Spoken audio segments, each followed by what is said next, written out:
new feature. What's up guys, thank you so much for joining me today. Now that opening clip is where we left off with this thing. We got it out of the truck and we're gonna tear into it. Now if you're new to the channel, we did replace this with a Camshaft 5.3 that I built. There's a whole playlist on the channel if you guys wanna go ahead and check that out. So now I'm gonna go ahead and get right into this thing. We'll start tearing her apart and go ahead and see what exploded.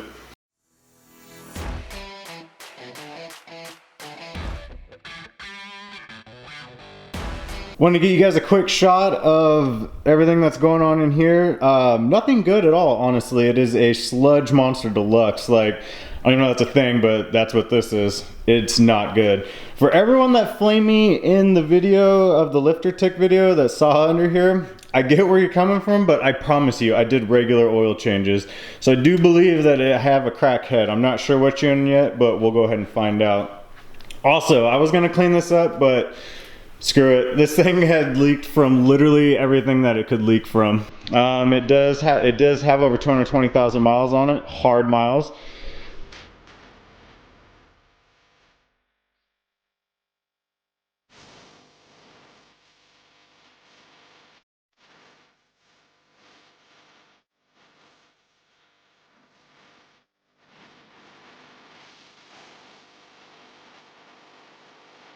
Now normally I would care about what order the rocker arms came off of, but right now none of this is going back in, so we don't have to worry about that. Usually you'd want to mark it and make sure it went back in the same way that it came out, but for this one, she gone.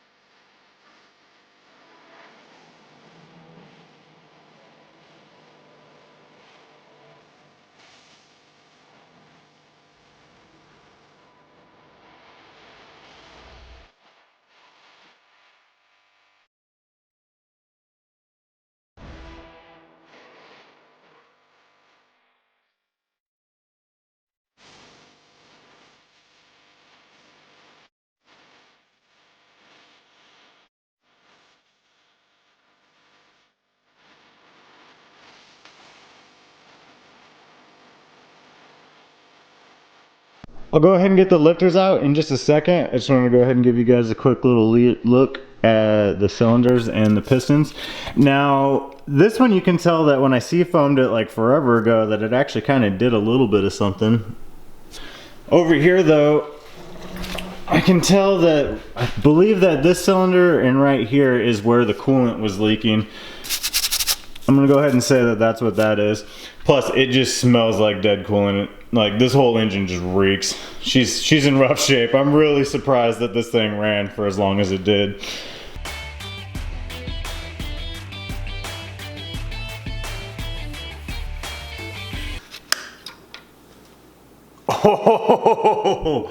Oh shit. You don't have to know much about engines or cars in general to know that that's not good. Yeah, see how the roller, it's supposed to have a roller?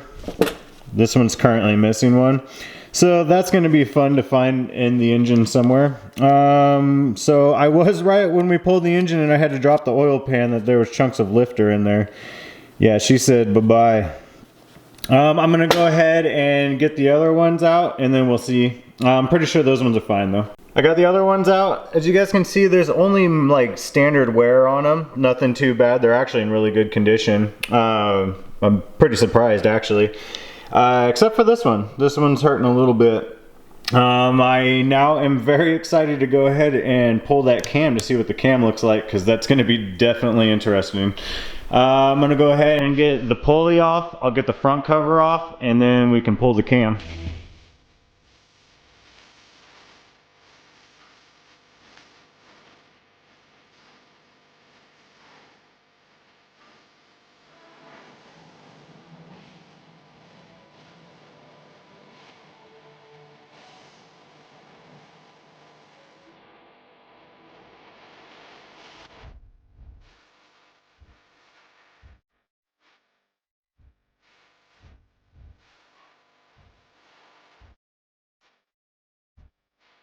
That is so rough.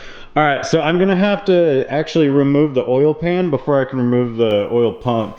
I was expecting the bolt to be right there like it usually is, and turns out it's on the inside back here. So I'm gonna go ahead and drop the oil pan, and then we can go ahead and pull the pump and then remove everything and pull the cam.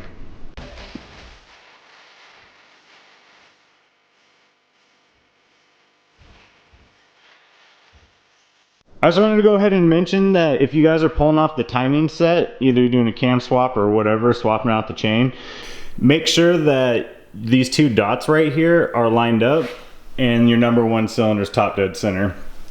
In this case, it doesn't really matter because I'm using like none of this and it's going to be completely torn apart. But I just want to do that to show you guys real quick. And then also, let's see here if you guys can...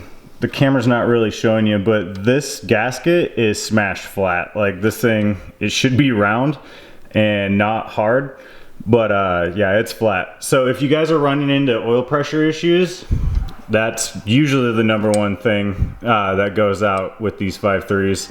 I don't know about all LS engines, but I know for sure with the 5.3s, if you're running into oil pressure issues, that's usually the culprit right there. It's kind of rare for the mechanical fuel pump to fail. So just a heads up for you guys if you're running into that.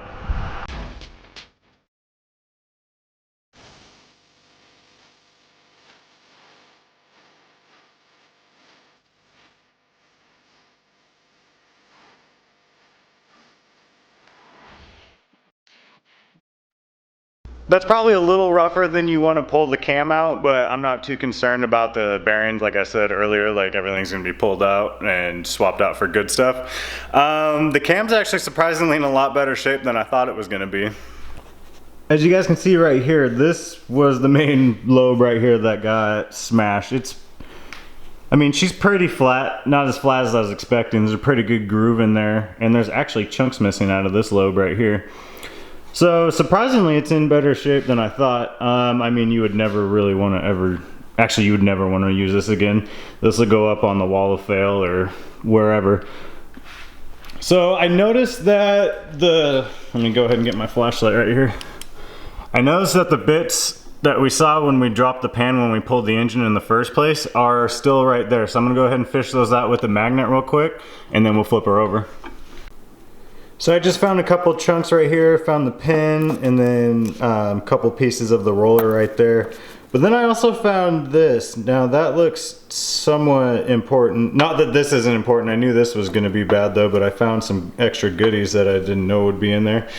I went ahead and removed the pickup tube and the windage tray. And I also noticed that there's a giant chunk, well not giant, but pretty good sized chunk missing out of the crank. So I'm gonna go ahead and turn this over a little bit. Well boys, I found out where the rest of the pieces are from. Down there, the piston happens to be missing a pretty good chunk. This is the best angle I can get right now on it, so I hope you guys can see, but you can actually see the pin right there. Yeah. So what I'm assuming happened was because the divot in the crank is right here, that when it was turning over, chunks of the lifter got caught in between and went ahead and took out part of that piston right there. Alright boys, well the camera's trying to die now, so I'm going to go ahead and end the video right now. We got a pretty good look of what all exploded in the engine. It's not as bad as I was expecting, still pretty bad. I'm going to go ahead and actually put it all back together and then get it pushed off to the side for now, because I got some other stuff that I need to get going on and I really don't want it to be in the way. But let me know in the comments if you guys think we should build this engine. Because I've kind of been kicking around the idea of getting a 6-liter and then going an all, like a NA build on it. If we build this one, we're definitely going to build it for boost. So go ahead and let me know in the comments what you guys think I should do. I mean, obviously we've got other projects that we need to worry about, so this will be a pretty fun like winter project or something over this next winter. So I hope you guys enjoyed the video. Hopefully it was a good little distraction for you. I just want to tell you guys I appreciate you guys so much, and thank you so much for watching, and I hope you guys have a great night.